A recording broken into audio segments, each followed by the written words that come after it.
At the State House tonight, protesting the Pawsox ownership's pitch to move the team out of Pawtucket.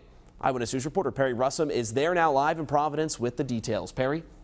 The protest happened just behind me outside of the State House. They were chanting things like "Listen to the taxpayers," another pitch to keep the paw in Pawsox.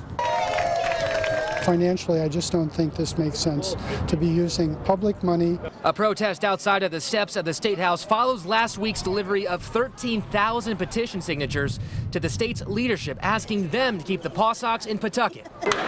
February's announcement of a potential move didn't sit well with some fans. I don't see moving a ballpark down the road is going to make money for us. Taxpayer subsidies are very risky. Ken Trojanoff would rather see updates to the current stadium. And I think it should be more accessible for handicapped people. And this is a good way for everybody's voices to be heard. Pawtucket's Mayor Don Grebian says the Pawsox ownership agreed last week to meet with his team, but they haven't heard back since. Do you think it's realistic to think that they would stay in Pawtucket? Well, you know, what I think is realistic is I don't think that unfortunately, I don't think that the franchise is willing to do that. I have sat on the board of the Jewelry District Association since 1997. That was Sharon Steele. She says she wants to see the 195 land used for economic development. For parkland. You don't think this does that? Absolutely not.